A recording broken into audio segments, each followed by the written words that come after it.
docente, no puedo traer.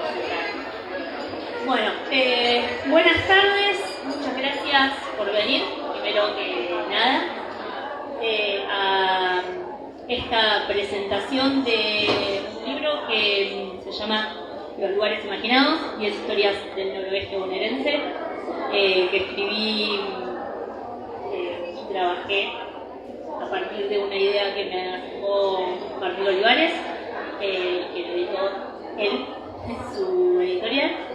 Y esto vendría a ser como una especie de bautismo de la criatura, porque salió editado hace una semana, así que esto es como el bautismo de un niño. En esos términos lo encaro yo.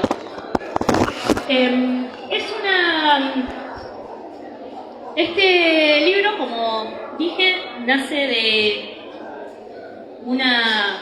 no sé, voy a venir acá a caminar como profe.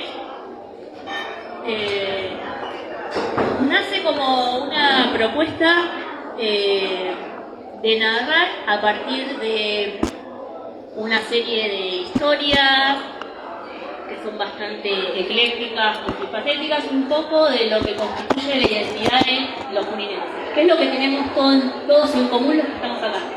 Cada uno de nosotros tiene distintas trayectorias, distintas historias de vida. Algunos probablemente no nacemos acá, pero todos estamos viviendo en la ciudad de Junín en este momento. ¿Y qué nos hace formar parte? Esa es un poco la pregunta detrás de esta propuesta. ¿Qué nos hace parte de esta ciudad? ¿Qué nos hace parte de Junín?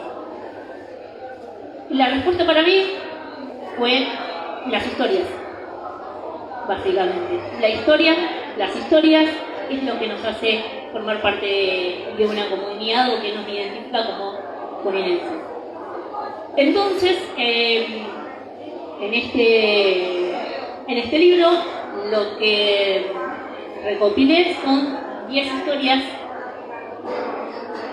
un poco aleatorias, no hubo un orden, eran muchos más originalmente, finalmente quedaron estos 10, que un poco intentan dar cuenta de la historia y de quiénes somos.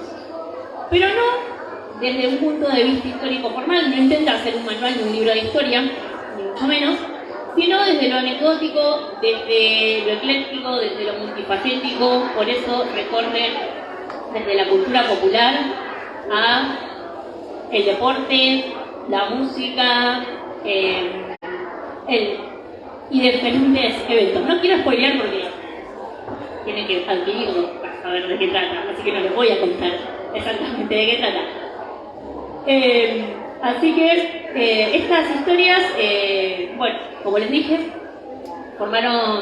atravesaron una selección, más o menos un proceso que duró 1 año y medio. Y si probamos y hacemos el ejercicio de pensar qué historias escucharon ustedes y qué historias también ustedes narran y cuentan a sus hijos, a sus sobrinos, a sus alumnos, a sus docentes, cuando hablan de esta ciudad en la que vivimos, nos damos cuenta de que cada uno le da una impronta particular y un significado distinto, y que nos encontramos en esas historias. Narramos un poco lo que somos nosotros también. Por eso las construí a estos relatos a partir de entrevistas, algunas personas que fueron protagonistas de algunos eventos que se relatan. También hubo un trabajo documental. Visité el archivo municipal, que lo tenemos acá cerquita a unas cuadras, donde se constató información con la documentación que teníamos, con los periódicos, y también hay mucho, de lo popular. Algunas historias no fueron realizadas con entrevistas, a partir de entrevistas puntualmente, sino de pequeñas historias y relatos o versiones que las personas que uno conoce nos van dando. Puntualmente, para dar una cuenta, no puedo con una sola mano, dar cuenta de la diversidad. En este libro confluyen desde deportistas hasta gángsters, de política, expresidentes, a músicos y hasta historias de la mitología urbana y de las leyendas urbanas.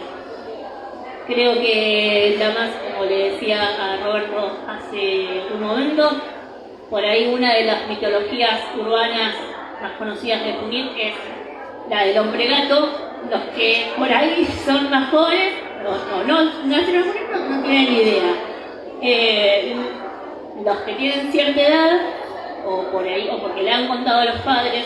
En mi caso soy muy joven, yo no lo viví ese periodo, pero esa historia llega a mí por abuelos, por padres, por parientes, por vecinos. Y en el caso puntual, más allá de la consulta, para esa historia, más allá de la consulta documental, la historia incorpora muchas de esas voces, de los vecinos, la familia, los conocidos, lo que tenían para decir sobre eso, y después, bueno, se repitió con la documentación disponible sobre el tema. Y es un poco el ejercicio que intenté hacer eso, para que las personas, cuando lo lean, los que no conocen Junín, se acerquen, no desde el punto de vista de una historia de manual, ni mucho menos, sino desde lo cotidiano, desde lo mucho más mundano a la historia de nuestra ciudad, y también para que aquellos que son más jóvenes también accedan un poco a esas historias heredadas por ahí de generaciones anteriores, y que todos se sientan identificados, o porque esa historia la recordaban, porque tal vez tuvieron a alguien que les contó algo, o le escucharon en algún lugar, o en algún momento, en alguna conversación, o porque tienen a alguien que tiene algo para decir sobre eso. Entonces también busca eso, que las personas se sientan identificadas, que cada uno de los que lo lean, más allá de disfrutarlo, obviamente, que es el objetivo, puedan sentirse identificados en algunas de todas estas narraciones. Díganme si yo los estoy aburriendo, porque yo empiezo a hablar. Los que son mis alumnos que están ahí saben que yo arranco a hablar y sigo y no me paran. Me tiene que venir a buscar Norma y decirme que se terminó mi clase. Está ahí, sí. Porque si no, no paro más. Voy a agarrar el ayuda a memoria.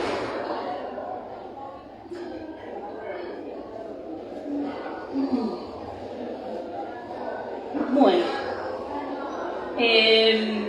Este proceso, como les dije, les había comentado, aunque parezca pequeño, el librito, llevó alrededor de 1 año y medio aproximadamente, desde que Martín me acerca la propuesta.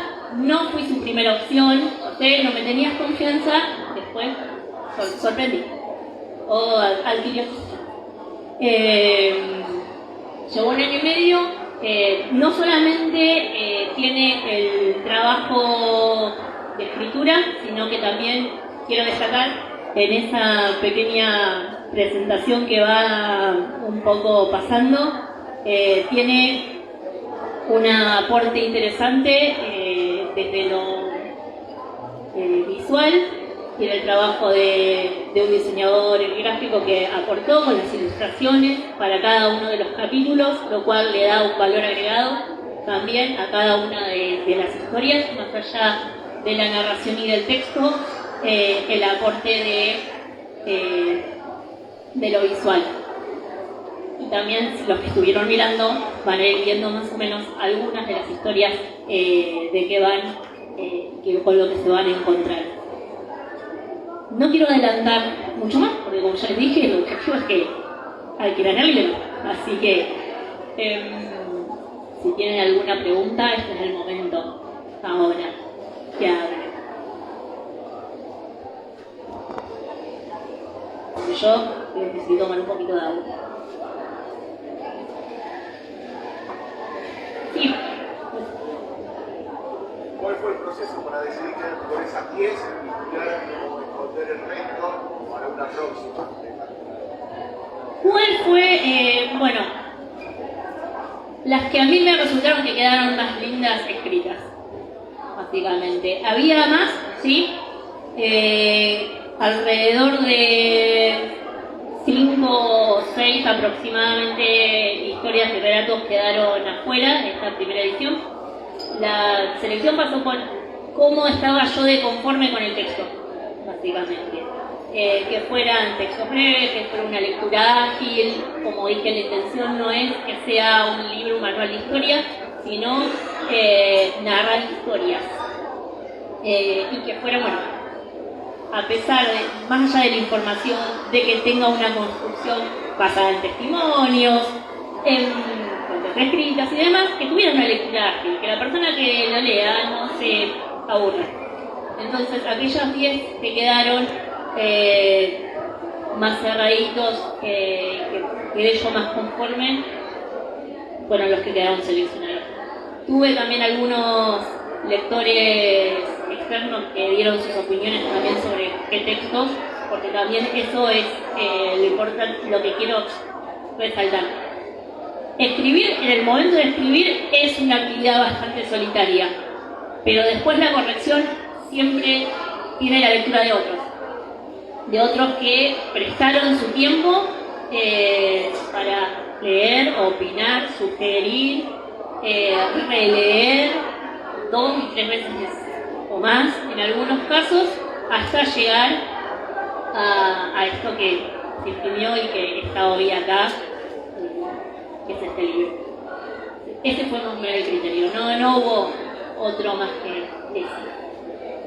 Carolina, ¿hubo alguna historia que te impactó más en lo personal, que te trajo, ya sea recuerdos familiares, etcétera? ¿Alguna que vos te sientas más identificada que otras?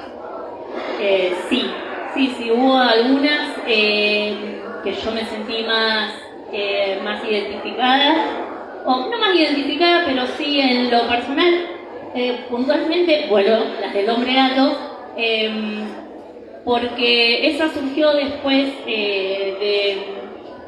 era una historia que contaba mucho mi tía abuela, que falleció. Después de que ella fallece, también lo que nos queda de las personas que no están son las historias de nuestros abuelos, de nuestros tíos, de aquellas personas que empezamos a abordar, y esa era una de las historias que ella por ahí siempre contaba. Entonces decidí empezar a trabajar sobre esa temática a partir de que falleció. Así que sí, eso tiene una motivación un poco personal, lo mismo que otra sobre el crimen organizado y los gángsters, que también nace a partir de un relato familiar o de una historia familiar, y de ahí viene después la búsqueda. Las otras no, más que nada son indagaciones, curiosidades, o parte de lo que me llegaba. En el caso particular me sucede que si bien nací en Junín y que hoy vivo en la misma casa donde nací, fue muy poco el tiempo que transcurrí en esta ciudad y volví de grande, ya con 21 años. Entonces fue todo un proceso de conocer la ciudad que se dio de grande. Entonces también por ahí las historias que iban llegando me ayudaban a mí a comprender ese lugar y a conocer ese lugar en el que estaba viviendo.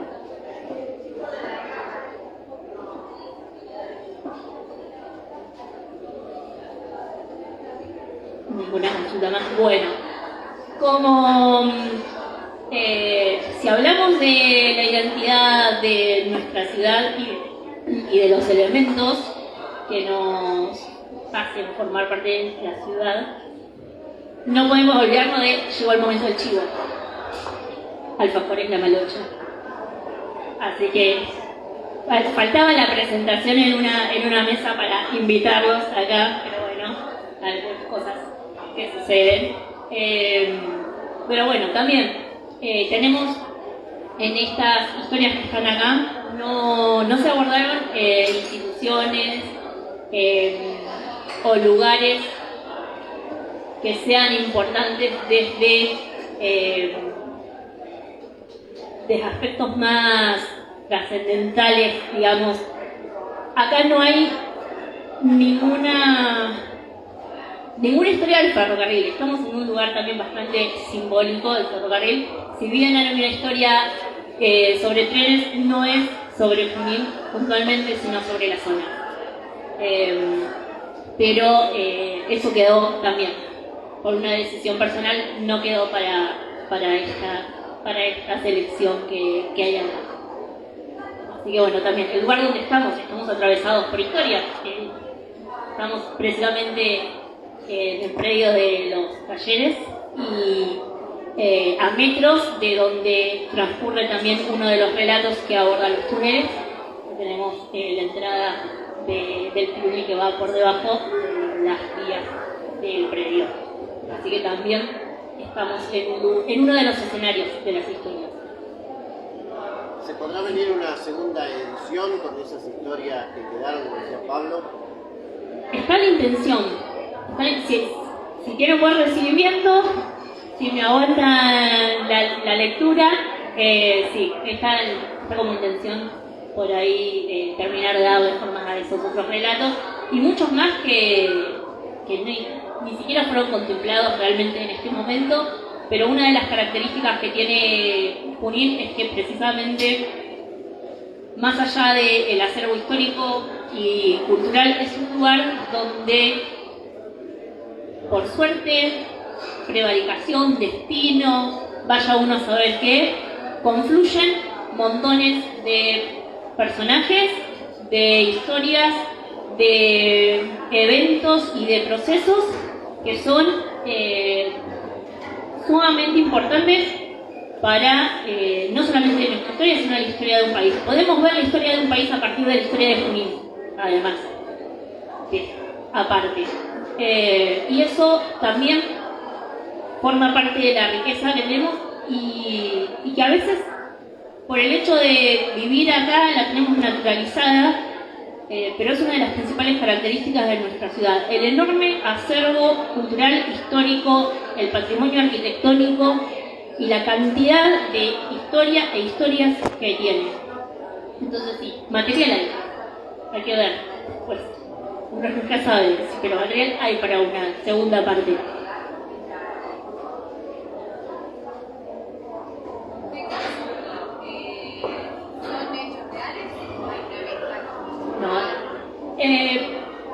Todos son hechos reales y en el caso del mito urbano, puntualmente, se reconstruyó a partir de testimonios y de los diarios. El caso del Hombre Gato fue muy documentado por el semanario en su momento, por la prensa también nacional y demás. Entonces, inclusive en eso que es un mito urbano, también hay una documentación para hacer el seguimiento de los hechos.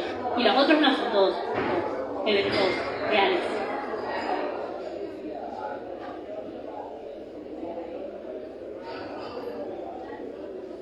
Bueno, no los voy a detener más tiempo, porque si no, si sigo hablando voy a empezar a spoilear y no es la intención que les cuente cada una de las 10 historias.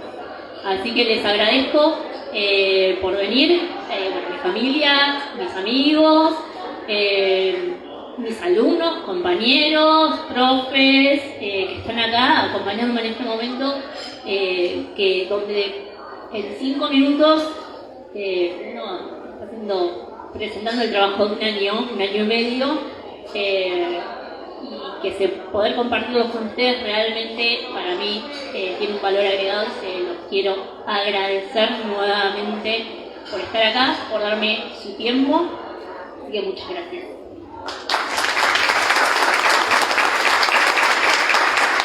Me olvidaba, tenía que dar un saludo especial a mi sobrina Sarita, porque si no, después tengo problemas a la vuelta en casa.